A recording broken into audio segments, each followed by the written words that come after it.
Hello, Misfit Nation. This is Dave Lukas, and welcome to another episode of the Misfit Entrepreneur, where it's our job to help you unleash your inner misfit and break through to higher levels of success, wealth, and fulfillment by bringing you the best insight and information from the world's top entrepreneurs, with a specific focus on their misfit side, the specific traits, habits, and secrets that have allowed them to thrive and succeed. As a reminder, if you're new to watching us on our YouTube channel, hit the subscribe button below. Give this video a like and comment as well, and we do our best to respond to all comments as timely as possible. This week's Misfit Entrepreneur is Chris Wright. We've had multiple guests on the show talking about the growth of AI and the benefits of it and a lot of the things that come with it. But what about the potential downsides, right? In a world where AI can create videos and deep fakes of anyone in just about any time in seconds, or even access individuals' data from social platforms and other sources and effectively use it, how do you protect yourself and keep control of your data, your personal information, and other valuable online assets? Those are exactly the questions I've been asking myself, and even looking at, like, for the future of my family, my daughter, right?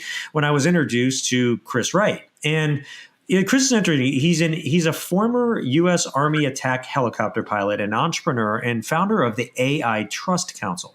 The AITC is building a pro-human social networking platform that helps users distinguish real from fake online. And its goal is to give users control over their metadata, to create passive income with it, and provide a mechanism to help steer the direction of AI. The council also aims to ensure humans are empowered with the tools necessary to establish trust to build a pro-human future. And I think this is one of the most important topics for entrepreneurs to understand and find opportunity in over the next decade. And Chris is really on the bleeding edge of it. So I asked him to come on and discuss how we can not only protect ourselves, but also maximize our potential in the age of AI. So Chris, are you ready to unleash your inner misfit? 100%. Glad to be with you. Well, Chris, it's a pleasure to have you on. And as we all do in every episode, we take the first 3 to 5 minutes or so, and we have each guest kind of tell their story. And you've had a really interesting journey, obviously a attack helicopter pilot and, entrepreneur, all the way to now, really, really focused on making sure that there's trust in AI. It's kind of a heck of a journey. So why don't you just tell us, how did you get to where you're at? Yeah, that's the thing. I was served in the military for quite a while and ended up contracting over in the Middle East for about 10 years. And I was working for the UAE Army, started in 2010, but I was able to see the progression of AI warfare and drone warfare. And so that's really what got me, interested in the topic and aware of it. And, started to see that evolution of technology, all the way till today. And what I've been shocked about is just how rapidly these changes are coming on. Pretty much all the predictions of how fast this technology would come in have been, overstated. So, things are happening like, half the time, and, sometimes even less. And so we've developed some pretty unbelievable systems that are kind of like some 90s movies that I think we all know about, but so that's what got me into it. And so I worked in the Middle East, I'm still actually in the Army Reserves now. I got back in to finish up my 20 years. And so I'm started a logistics company up in Northern California, after being out of the country for about 10 years. And was really shocked and was able to see firsthand the future of AI in management. I was an Amazon DSP owner and was able to see the Netrodyne camera systems that they would bring into the delivery vans. And so, and I saw what that would do to employees and that kind of thing. And basically, it's a gamification of work that basically resulted in that. And so, it's super interesting to see, where management is going.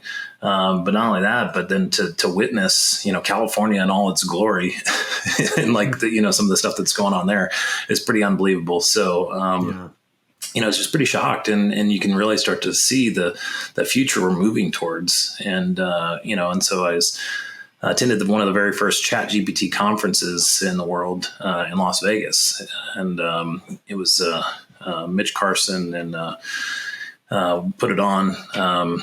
Terrence McMahon is the other guy that helped out with it, and those guys really showed the future of AI and business, and you could really quickly see it was like, wow, this is the most fundamental transformation to happen in human history, and it's pretty unbelievable, and the amount of shortcuts and tools and things like that. But at a certain point, AI, like with any technology, can be used for good or bad.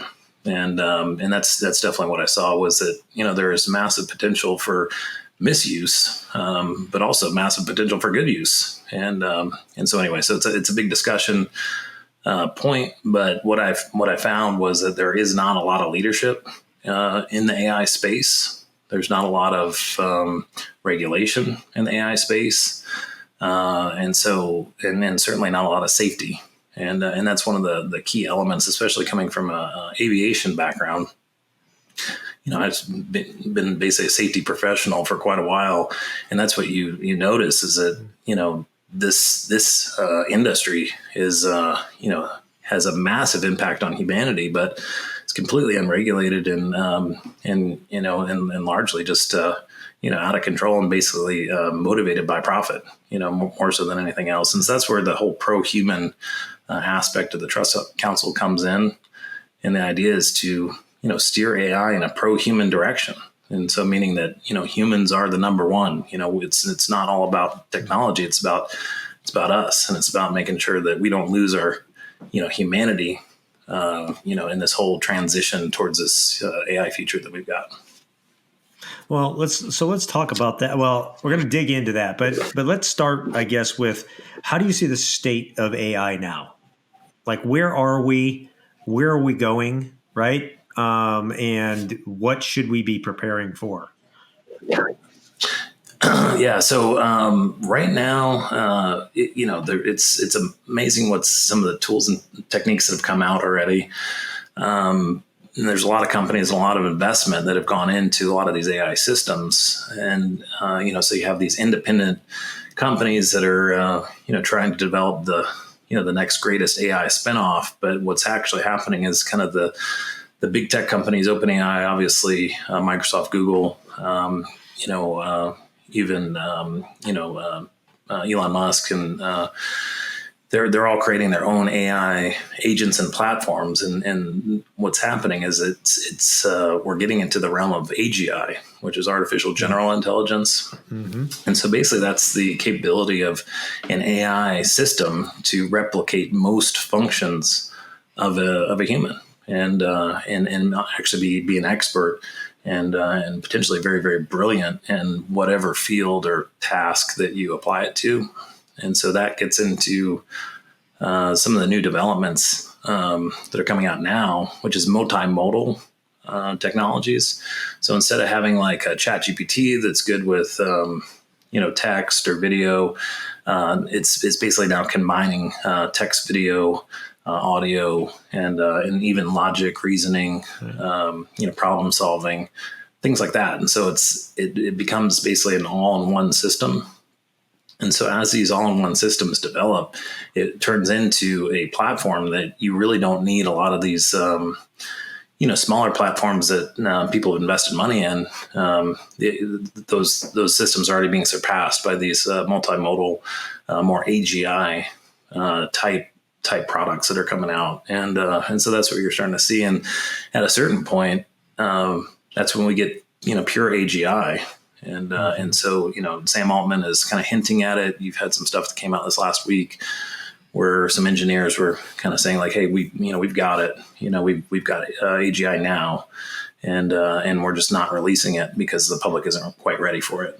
Well, and we'll stop there for a second, because that's a huge milestone event, right? Like, in the past, everybody thought, well, we'd get AI and it would be, a while before we get to AGI, because artificial general intelligence is basically a human, right? It can think, it can do, it can, interact, it can, all of that basically like a human. And it's not a short, it is, it's a short leap, I guess, from AGI to ASI, which I think is really where the unknown is, good or bad, right?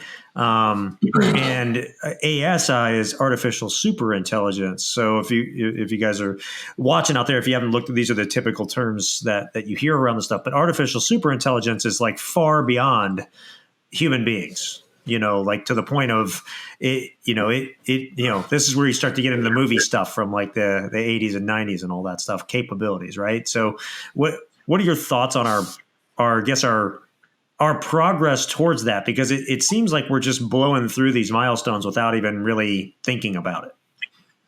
Yeah, it's that is the fundamental. They call it the AI horse race, and basically it's motivated by profit and power, really. So companies are it's pedal to the metal, maximum development, maximum investment, limited safety code, and then just really just trying to win the race ahead of competitors, and then also for countries, they're developing weapon systems in the same way. And so they're pushing pedal to the metal, and we the people are basically on the sidelines, just kind of like, we're kind of like in a position where we're just going to take what we're given by these guys, and so they're making a fortune off this whole situation. And then obviously in the EU, you've got the World Economic Forum and Klaus Schwab, and so the trends are like flat out scary. I mean, it is like unbelievable, because we're absolutely transitioning. So what's the scariest? What's the scariest thing for you?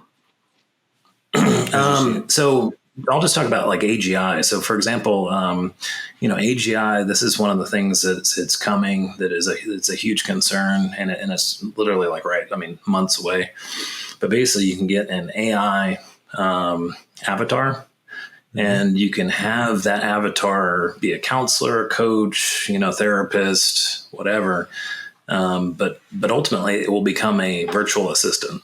And this virtual assistant has pure situational awareness of everything. So literally like your eye movement, the way your iris moves when you look at a web page, the way your micro expressions around your eyes move, the tone of your voice, and it's collecting all that data, and it has a historical record of all the previous data that it can then cross-reference with.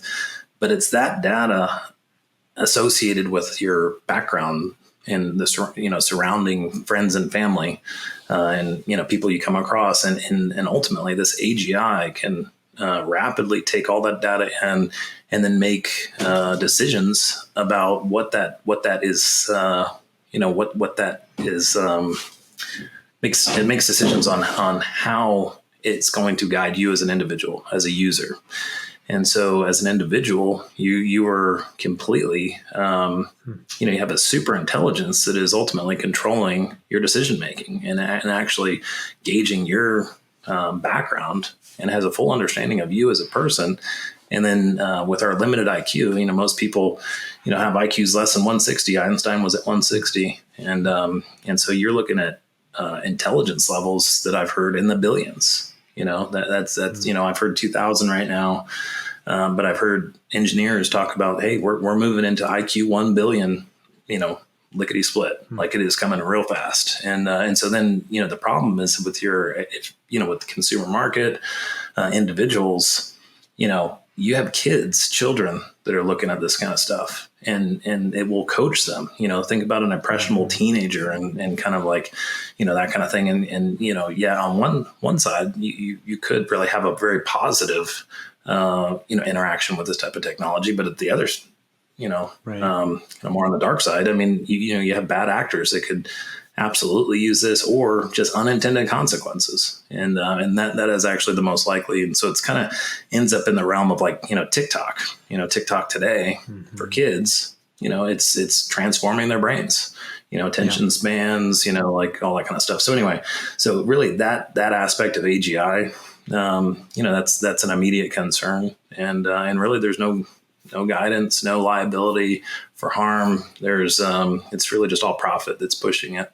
And so our families are ultimately going to be the ones that have to deal with it. Is there you mentioned seeing the evolution of this in the military. and obviously there's probably things you can say, cannot say when it comes to this stuff, but is there something that, I guess, was there a catalyst where you saw this technology make such an advanced leap in that space, or for combat, that made you really go, uh-oh, and that's why you started going down this path? Is that what happened? Yeah, I mean, you could look at the latest back in May.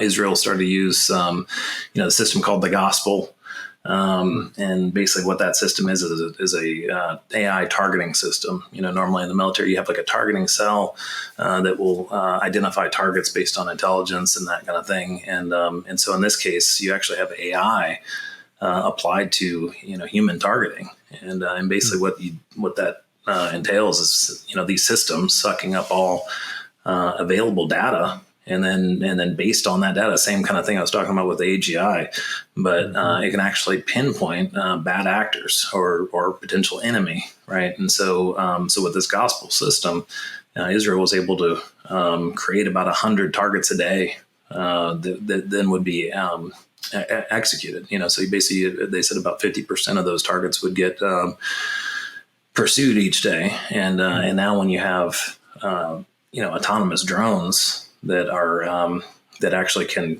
use AI algorithms to seek out targets and actually fire on those targets, it's all automated, and a lot of people don't know this, but autonomous killing was something that started occurring back in 2021.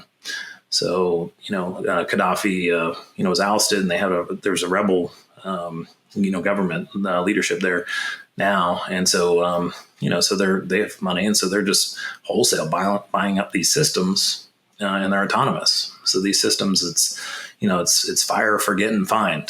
So it's you fire the munition off, you forget about it, and the munition itself will actually then go and locate human targets, and it's all based on whatever the algorithm comes up with as far as who gets killed and who doesn't. But that's today. I mean, and that's actually old news. These systems have just gotten better and better, and so it's pretty wild. It's so the natural question becomes, okay, the state of things, what's coming our way, potential pitfalls. Obviously, there's a lot of benefits to it. We talked about AGI.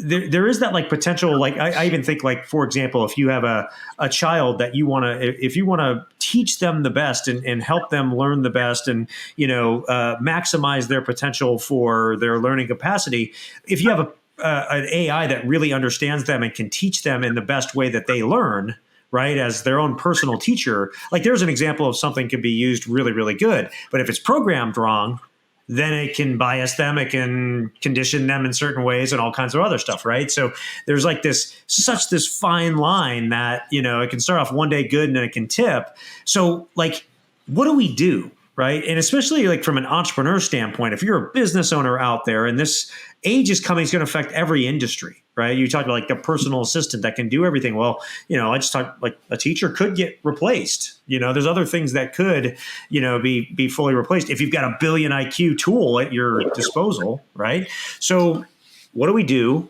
How do we prepare and handle this? And what as entrepreneurs should we be thinking about?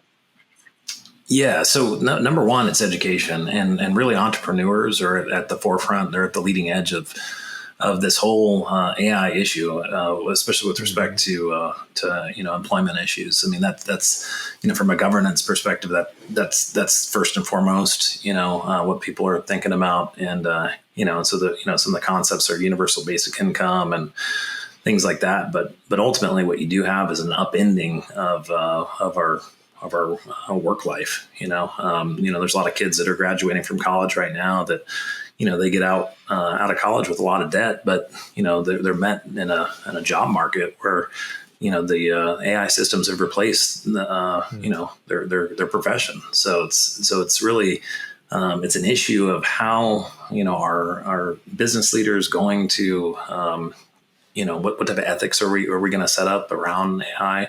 And I think, the future is really going to be a pro-human future. And I think that term pro-human is going to get much louder.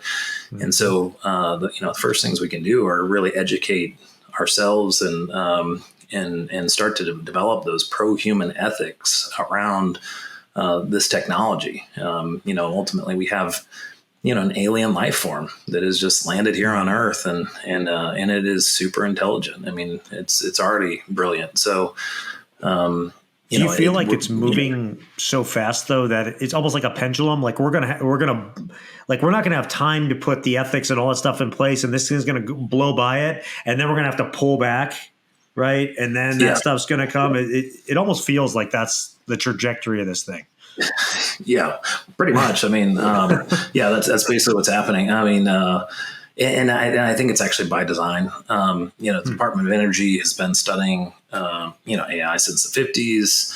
You've had mathematicians that have been into AI and really able to predict very accurately, what this future is going to look like, and the fact that we don't have regulations in place today, for AI to land in, so something that protects the people, from this, it tells me that the agenda is to have an unregulated AI that will ultimately fall apart, and that's one of the inevitables that a lot of senior engineers and people in tech talk about, and then they talk about Mo Gadot, Chief Business Officer for Google Moonshot Division.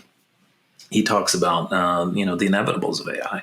And one of those inevitables is that it will hurt people and bad things will happen and there will be some mistake. And so the concept I talk about usually is that, the current agenda is to just ride it till the wheels fall off.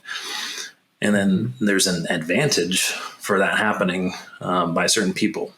And so if we ride this until the wheels fall off, what occurs is that, the EU, Klaus Schwab in particular, they're pushing an agenda, and it's you're talking about the WEF, the World Economic Forum.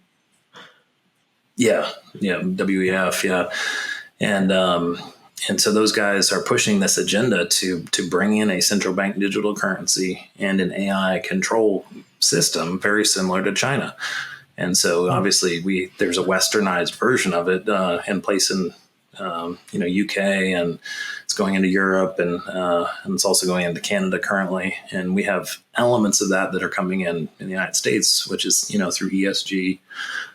But yeah, it's ultimately a banker-led AI system that has total control over humanity through central bank digital currency. But a lot of people don't even know what's happening, like what it really is in China. Like people don't realize you have to check in on an app every day and that you have a score that, based upon the actions that you do, like what you search online, all that stuff is tracked in China, and you get a score, and based upon that is you're allowed to do things in society or not, like ride the subway or have a car or travel and that type of stuff. I don't think most Americans realize that is actually in effect over there.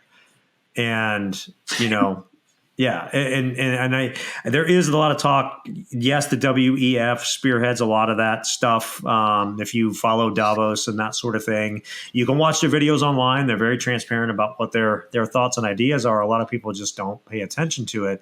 And so, I think Americans are built differently. The only thing that the problem with as Americans is that maybe we're asleep a little bit to that. I think if we ultimately went into effect, there'd be a tremendous rebellion, but is it too late at that point? Right. So I guess the question is what should we what can we be doing as individuals? I mean, we're an individual, right? I'm one man, right? With a family, you're one man. Like, what can we be doing? And obviously, maybe this goes to the purpose of the council, but how do we put things in place to protect ourselves? What actions can we be taking tomorrow, today, that we should be doing with our data, the way that we use AI? Where does big tech fit into all of that? I mean, this, it's like a stream of consciousness of questions. But, yeah. No, I mean, it's really, I mean, we're in a fight for our humanity. I mean, it's like we're living in a sci-fi movie ultimately. So it's, so we're early, and so it's a benefit. And so, one of the big things, these robots are coming in 2025.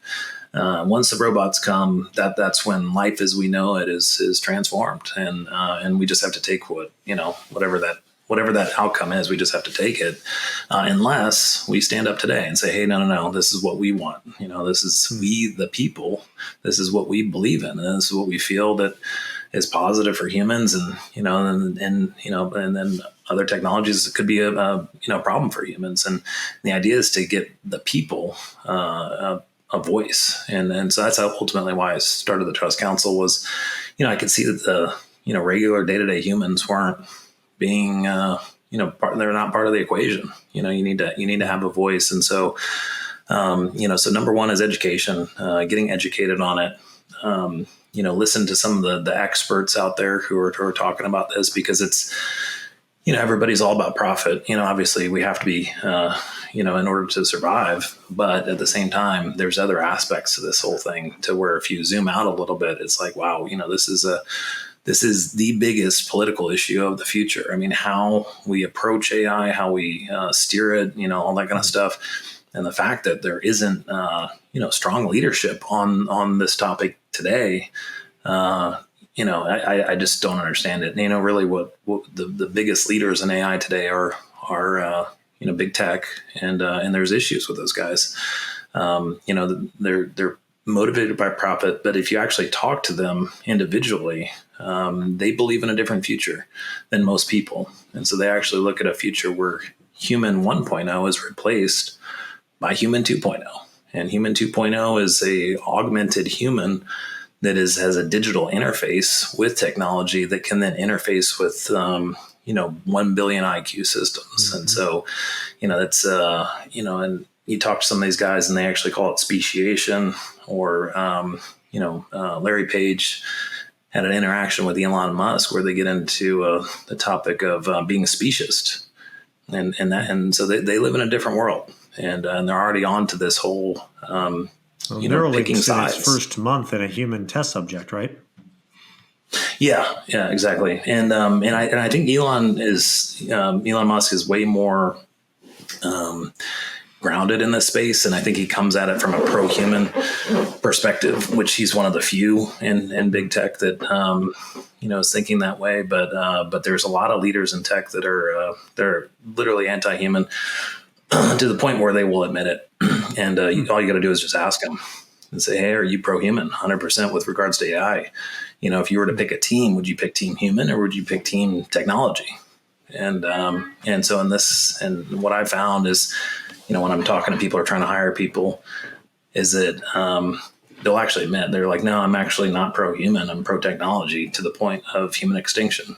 And Wow. And they say that is the actual future, because they look at the digital space as being like, they look at an AI god as being our future leader, and so this AI religion that has kind of come up.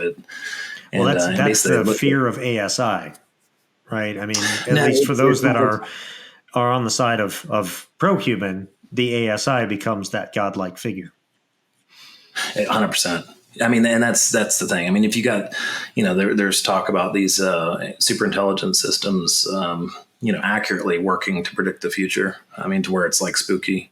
And I'm talking like it knows. I mean, it knows what the future is going to be pretty well, and can predict it pretty accurately. And then if you have people that, that's because humans are predictable. I mean, human behavior is predictable, especially if you can synthesize enough points of data together over a period of time. I mean, we hear that history repeats itself. And the reason history repeats itself is because human behavior repeats itself.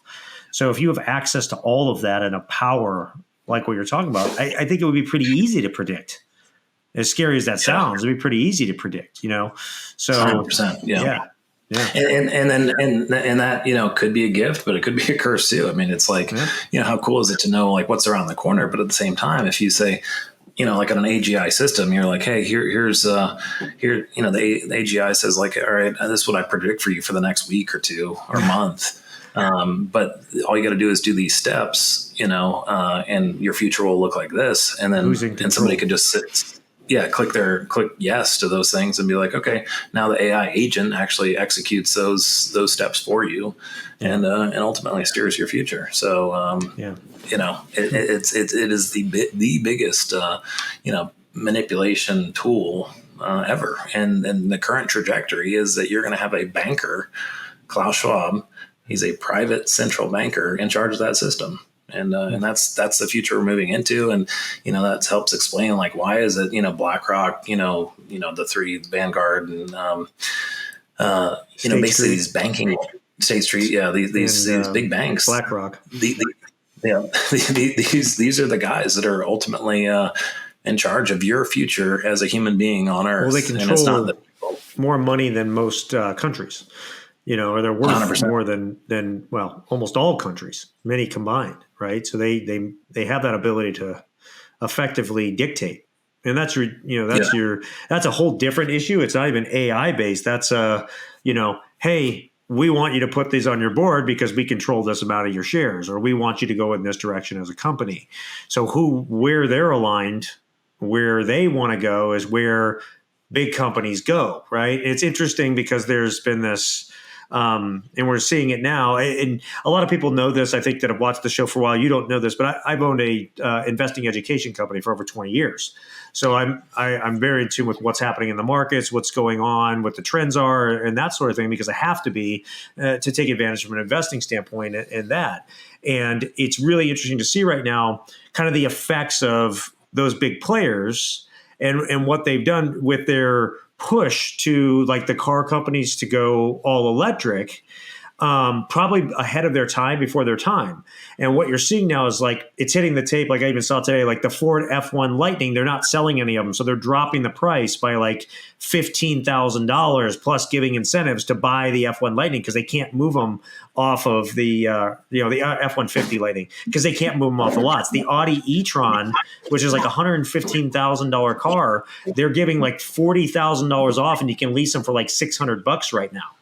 Because nobody wants those things. We're not there yet, right? They serve a purpose for a segment of the population. But, I live in the upper Midwest and the East, and we just got a giant snowstorm, and we went through a period where it was, less than 15 degrees for a week and a half. Batteries don't do well in that weather. And they lose their charge faster and stuff. Yeah. So you had a lot of issues with like electric cars, right? So there's a lot of great benefits to them, but they're not the end all solution where you can make every car electric on the road. Our power grid can't even handle it. So it's interesting to see how their initiatives, because those things were driven by these big players that, yes, are tied into like the WEF, that have basically told these companies, hey, if you want our money, if you want us to invest in you, you got to go this direction. And they do, but then they lose. Like Ford lost $4 billion on its EV unit. Now they're having to cut and slash prices to even move the cars. Now they're having to go back the other way. And so I guess reality always wins in the end, but it can be really painful to get there. And so as I think about this conversation and where we've gone with it, like what is the reality that comes out in the end once we like swing that pendulum with AI and like come back and stuff? Like there's probably that happy medium we're going to find, but how painful is it going to be to find that? That's the thing. I mean, you could really kind of take today as as an example of what the future is going to look like, and you could look at, the current conditions. You can't go to the grocery store without feeling like you're getting poisoned somehow. You know what I mean? That's a manipulation. You can't drink the water in your city without thinking, okay, that's going to hurt me somehow. That's a manipulation. And, you can't like put your kid in front of a computer without, on the internet without some manipulation. And really it's like, well, who is manipulating, who's doing this to us and why, what's the upside, and so ultimately the way I view it is that the upside? Is that what it is? That's what I see. I mean, and so basically we're sitting on the sidelines trying to be good people, we're just trying to be human. We're just trying to do our thing. And basically you end up with a bunch of bullies, it's a bunch of banker bullies who are abusing us. And it's like, why? So where's the opportunity then for entrepreneurs in all of this? And I say that thinking about like what I was reading about, what you're doing with the Trust Council and stuff. And something really, really stood out to me because like years ago, as things were starting to get going, even like it was like this was before even social media was really big, right?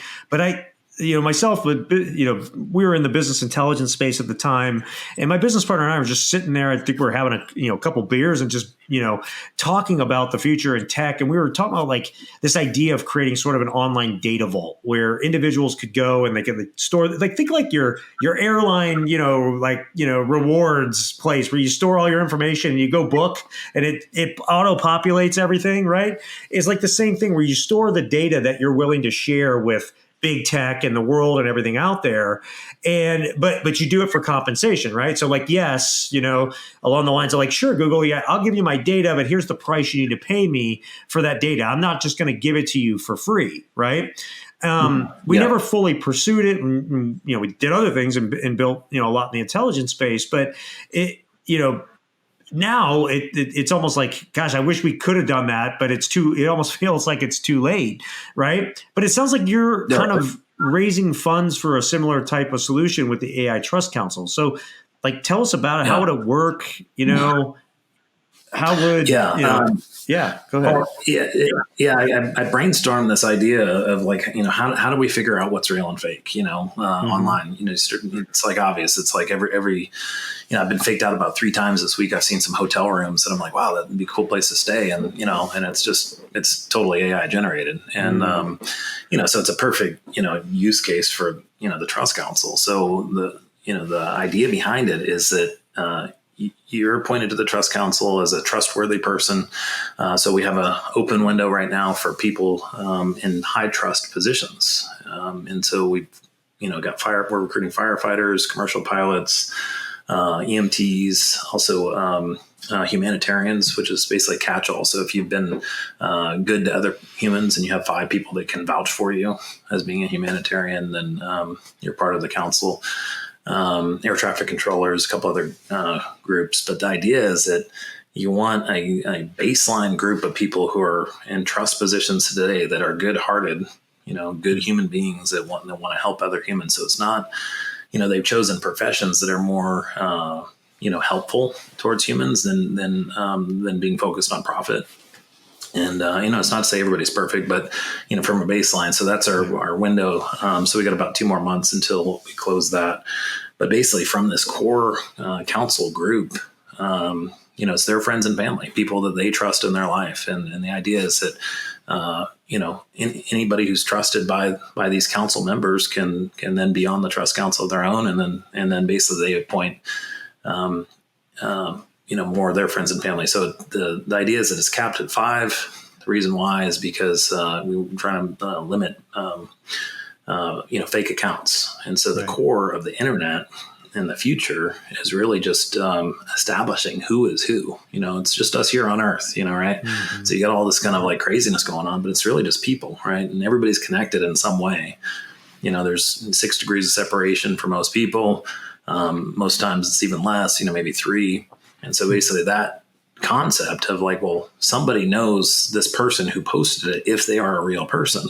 And so the idea behind the Trust Council, it's a network, a web, ultimately, of people who do trust each other in some way. So is this built on a blockchain so it can be verified and validated? Exactly. Yeah. So it's built on a blockchain.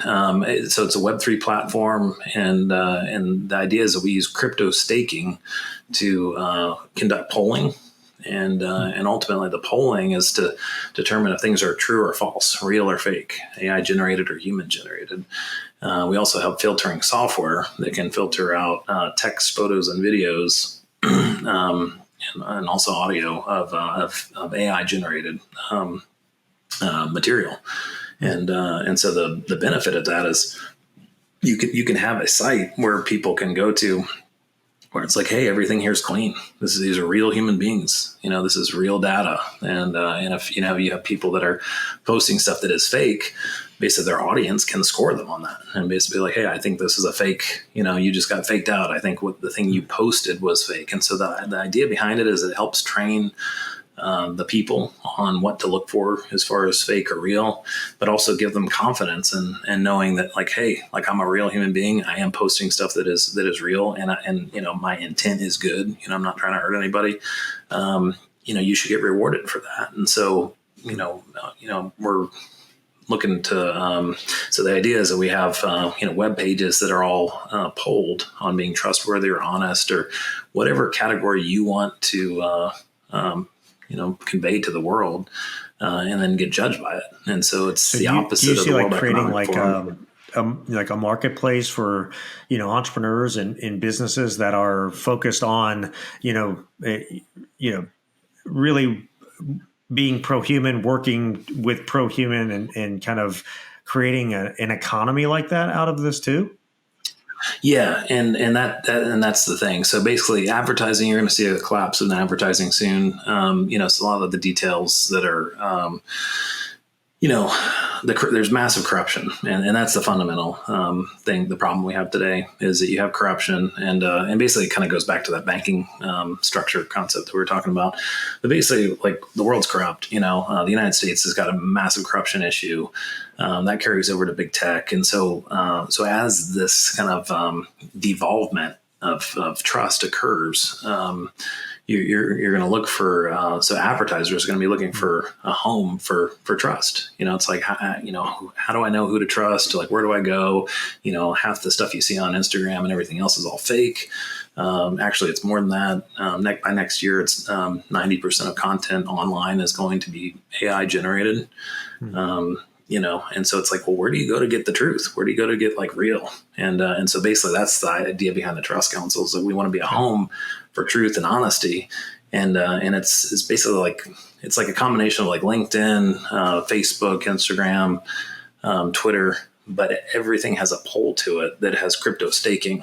And so the idea is that you can get advertising dollars, if you're an influencer, by being trustworthy. And so the idea is that you want to reward good behavior and help advertisers like advertise with people who are actually real, who actually have like a good reputation for being honest. And so it's a countermeasure to the whole fake world that is now being created. And so if you look at investment, I mean, that's where all the investment is going currently. It's just AI and that's artificial. Okay. So it's like, well, we're just creating, through those dollars an artificial world. And the Trust Council is basically a home. And so, our motto is establishing tomorrow's trust today. And our goal is to take the data set that we create from these trusted people and then use that data set as a tool to model future AI systems so that they can be safe. So just a couple more questions for you before we get to your Misfit 3. One of them kind of a continuation a little bit on this, but the other one about if someone cares about entrepreneurship. But Bitcoin, does it survive if there is a CBDC that comes into effect? Yeah, I think it doesn't necessarily survive. It's completely at risk from regulation, right?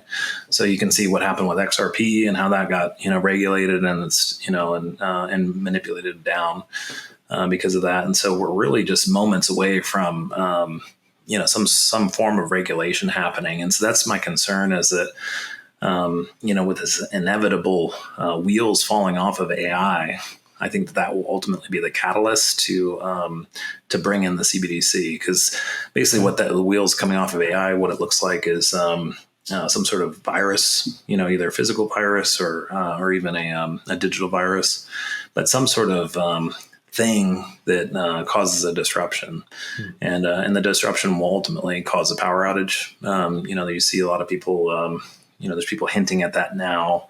Could get blamed on an EMP or whatever, but ultimately there are AI agents that are like the ultimate hacking tools, and you do have bad actors that are programming these things already to be malicious, and so that's one of the concerns, is that we will potentially have an internet outage or power outage. Once that occurs and it comes back online, there's going to be some like a kind of a difficult period during that time. On the back end of that, that's when the CBDC will be like, hey, look, you guys had a whole system, and that's why they call it the Great Reset. And basically, what it is a reset of our financial system and in a new world order. And so that's what the bankers want currently. And it's like, and so it's, I'm looking around it's who hard put to these get out from bankers in under. charge? It's hard to get out from under 35 trillion of debt, right? It doesn't. You don't get out from underneath that Right. unless you have a way to wipe that out. So that's a conversation for another day. There's that gets into that whole investing space and I know all of we're that getting stuff. deep here. But my last question for you, it comes back a little bit to the entrepreneur side, but it also is your military experience, right? You're Army attack chopper pilot, right? So Yeah. what was that experience like? What lessons did you take from that experience that you feel have helped you succeed as an entrepreneur? Yeah, I think I really got to see the world doing that. Choosing that career has taken me literally all over the world. It introduced me to contracting opportunities, which I took, and just being able to live overseas for a long period of time, and ultimately to travel to a lot of different places. You really see how humans behave and kind of how society works. From a lot of different perspectives. And the takeaway is that, like, look, people are good, fundamentally, and people all generally want this, same thing. They want family, and they just want to be protected and cared about. And and so I see that as kind of being like a fundamental. And so, when you look at some of the stuff that's going on, that those fundamentals should be included in the technology that we're creating. And so, so it's definitely kind of led me to where I'm at today. No, it's really good, and I think we've had a number of people that are special ops, that sort of thing on the show, and it really the discipline, the humanness that you actually learn by being in battle with your brethren and all that stuff. I think it's probably part of your impetus for a lot of what you're doing too. And so it's it's a great point. It's a great way to end it before we get to your Misfit 3. And okay, it's time for Chris's Misfit 3. These are the 3 things that he wants you to take that you can put in your life, your business, make a difference for yourself starting today. And the way that I always frame this to every guest that comes on the show is I say, hey, look, if you're going to leave this earth tomorrow and you could only leave behind your 3 best pieces of wisdom for the generations that come after you to help them live their best life, what would those 3 things be? So Chris, what are your Misfit 3? Yeah, I would just stuff I've learned. So, there's I can't remember who said it, but he said there's a concept that, life is, how you react to issues, like everything's not always going to be perfect. Things are going to go really sideways, like the majority of the time, but it's not about those things occurring or not occurring. It's really about you and your reaction to that. And so you can actually shape, your whole environment by controlling how you react to bad things or good things happening. And so it's really about like, just choosing to act in a certain direction. So that's one. And, I'd say another one would be, understand yourself. That's one of the, I think that was written on one of the walls and one of the Egyptian temples is that, hey, like the number one thing, if we were to, these Egyptians were like, we're going to, advise future generations of, it's understand the self, understand you. And so the more people can understand that, it's pretty phenomenal. As you can, but it's like a never ending, kind of exploration and also effort to try to help, take your normal mind and steer it in a controlled way. And so understanding the self is really, really critical, and it's a challenge. It's a challenge for everybody, and especially coming from an entrepreneur perspective, it's that's what makes great leaders and great entrepreneurs is how do you react, and and then how do you personally understand yourself, and so that's a key thing.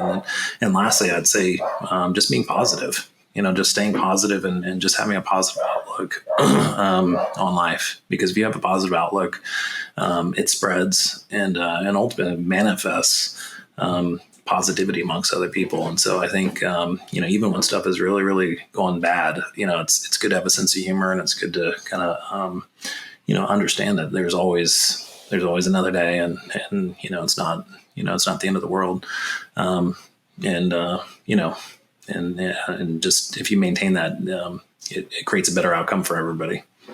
No, Chris, that's a great Misfit 3, especially that second one. It is true. I really taking the time to understand who you are, what you want, and where you want to go, and really truly know it is a critical thing that most people don't ever do in their lives. So thanks for sharing that. If people do want to learn more about you, where should they go? Yeah. So if anybody wants to sign up for the AI Trust Council, it's open right now. So go to the AITC. It's theaitc.com, and they can check it out there. Also got a GoFundMe set up. Christopher Wright. You can find it by going to the AITC on GoFundMe. And please connect on LinkedIn. Welcome. Anita's, get connected with as many entrepreneurs and good folks as possible on LinkedIn. So Christopher Wright, the AITC on LinkedIn. We're going to be posting some webinars coming up. We're going to be doing some pretty big council discussions. So, our site is pretty weak at this point. We need funding to get it to where it needs to go. And, but what we're going to do is we're going to talk about solutions on how, we, the people, can help steer this AI in a positive direction. It does, we have all the tools available to have an amazing future today. So it's an exciting time. We just got to make sure that we steer it in that positive direction. And I think that's well within our capabilities. So looking forward Chris, to that's it. awesome. We'll link to that in the show notes so that people can find it. The best show notes in the business for reasons I will talk about more in a second. But first, for those of you that are new to the Misfit Entrepreneur, it's your first episode with us. Welcome. It is such an honor to have you with us. Your first time watching, listening. And I hope you become a regular listener, a regular subscriber. And for all of you that are with us week in and week out, I cannot thank you enough for your support of the show. You are what makes this go in over 100 countries every single week. So thank you, thank you, thank you. And make sure and go out and check out the show notes for this episode. They are the best in the business. Why? Because I do them myself. As part of my personal growth routine, I go back through these episodes every single week with great guests like Chris, and I take my best pieces of insight and wisdom and tips and habits and tricks, and I share those with you. So check those out. And then go out and give this episode a rating and review. Like and comment on it. Help us share Chris's message, because I say this in every episode, we all know that one great episode can change someone's life. Maybe something that Chris shared today was that missing link you were looking for to get to your next level. So share this with others, help get that message out. And again, Chris, thank you so much for coming on, sharing all your wisdom and insight today. Awesome. Yeah, it was awesome being on with you.